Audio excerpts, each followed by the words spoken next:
What's up guys, Adam at Tailwater Outfitters, and this is the beginner's gear setup for inshore fishing.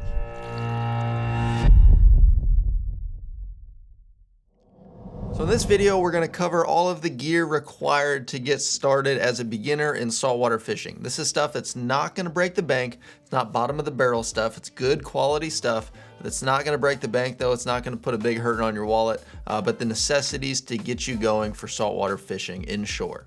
So all this gear is kind of based around species like trout, redfish, snook, flounder, mackerel, mangrove snapper, pretty much everything that swims around inshore and the shallower waters, near shore type stuff. That's what all of this is going to be centered around. So we're going to go over a rod and reel setup. We're going to go over line and leader setup. We're going to go over some tackle, some essential tackle that's great to have starting out, and some accessories and tools to get you going. So before we get into the video, guys, if you're not subscribed, please go ahead and subscribe to the channel down below. It helps us out a lot and make sure you don't miss out on any future content. So let's start where this whole thing starts with, and that's a rod and reel. Without a rod and reel, you can't really put any of this gear to work. So let's start here. So the rod that we're going to talk about, this is a Bull Bay Infantry. This is a 7-foot 6 to 12 medium power fast action rod, and the reel is a Shimano Noski 3000 size. And this is just a killer all around setup. This rod setup right here, the rod itself is 119 bucks. The reel is 99 bucks. So it's definitely not the cheapest, garbage that you can find out there. There's a lot of pre-made combos that, just to be totally honest, aren't good. And most of these pre-made combos, you're getting the whole combo for like 10 or 20 bucks more than the price of the reel itself, which maybe sounds like a deal, but usually that means you're getting a $10 or $20 rod, which is just absolute garbage. So we really don't recommend going that direction for a lot of things.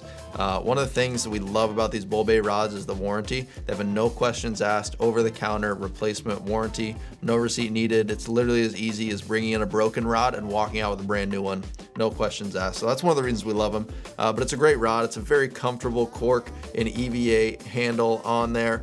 It's a great rod. It's great for the price point. The action is very good on it. It's a fast action rod, which we'll get into a little bit. It helps us throw some of these lighter baits really, really well, but it's got plenty of power for most of those inshore fish. Unless you're running into some really, really big snook, like around cover, this rod works for just about anything else inshore. I've caught all kinds of fish on rods like this, up to mid upper 30-inch redfish. I've caught mid upper 30-inch snook on this as well. It's just a great all-around size, but it's still soft enough to hold fish like trout. Then the reel goes. This is the Noski 3000, like I said, from Shimano, and this is our #1 selling $100 reel by a long shot. If you want to see a full review on just the reel, I've got it right there. You can take a look at it. It's just incredibly popular. It's got tons of line capacity. It's got a good amount of drag, and it's ultra smooth as well. So I just don't think for the price point, it's really, really hard to beat this reel for the smoothness factor.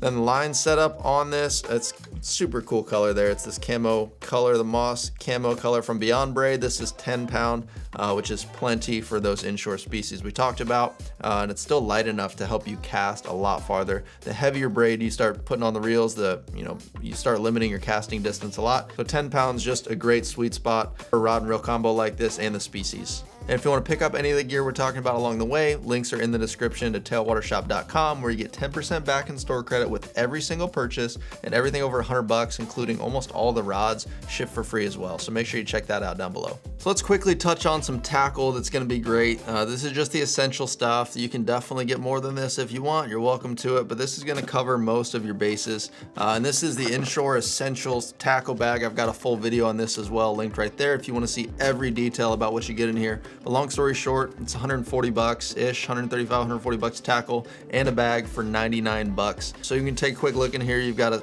selection of baits in here, so a couple hard baits, a couple soft plastic baits, and the jig heads and rigging to go along with the soft baits there, as well as a couple different hooks to give you some options when you're fishing live bait or frozen bait or dead bait or whatever you're throwing. Some good options there, a couple weights and some leader in there as well. So we've got a great value here, and again, links in the description. Now let's hit just a couple tools that are really, really going to help you out that I would call absolutely essential if you're getting into fishing. So the first tool that I would call essential to fishing, if you're just getting into it or if you've been in it for a long time, is a good pair of pliers. I'm going to show you two options here, but this is a great place to start. These are the Denko Admiral pliers. They're just a super high quality plier that aren't overly expensive. So they're all aluminum. They've got really nice jaws on them that are replaceable if needed. So you can get the hook out of the fish or out of yourself. It's gonna happen at some point.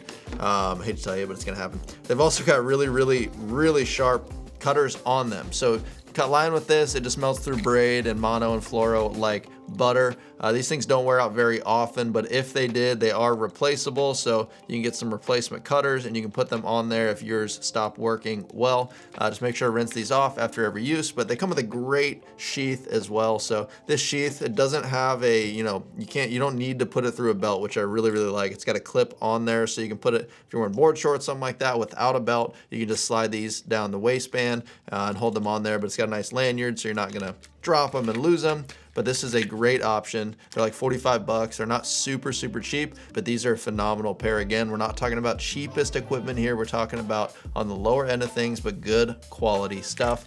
And this fits the bill for that. This is probably out of the scope of this beginner's video, but if you're someone that just likes to buy something once and never have to worry about it ever again, this is the Van Staal pliers. These are solid titanium pliers. That's important because in saltwater things rust and corrode, and titanium is not a material that can do that. So these are just absolutely impervious to the salt. I know people that have had these for 20 or 30 years and they're fine.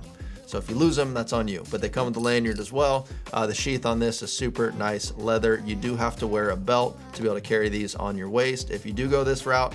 But again, solid titanium. They have replaceable cutters as well. This is something you buy once, you cry once about it, but you have them for the rest of your life and even hand them down. All right, the last piece of gear I would call essential to get going is a great pair of polarized glasses. These happen to be the Smith Guide's Choice glasses, and these are great. Just make sure this is kind of a thing you might not think about. I've got kind of a pair of Wayfair style Ray-Ban-ish type glasses that I love all around and driving and stuff like that, but they're not the best on the water. They let too much light in through the sides, which throws some glare and just makes it hard to see. So make sure you get something that wraps around your face a little bit better. Costa makes some great frames that do this. Pretty much everybody does. But this is a great frame for that. They block that side light and don't let it in. Just make sure you get a good pair of polarized glasses. One, to protect your eyes from all the harmful stuff coming off the sun. It's not good for you. It's gonna hurt your eyes and damage your vision over time. The other thing is obviously being polarized, it helps you see under the water. And this makes a absolutely gigantic difference. There's no such thing as sight fishing if you can't see what you're fishing for. So make sure you get a good pair of glasses. So I think that pretty much covers it. Let us know what you think down in the comments. If you have any questions, feel free to holler down there. We try to respond to everything, or just give the shop a call. We're always happy to talk to you and help you walk through things. Whatever question, no matter how big or how small or how dumb you think the question is, we're always happy to help you out. So guys, if this video was helpful for you, please go ahead and like it and subscribe to the channel if you have not done so. But with that, we'll see you in the next one.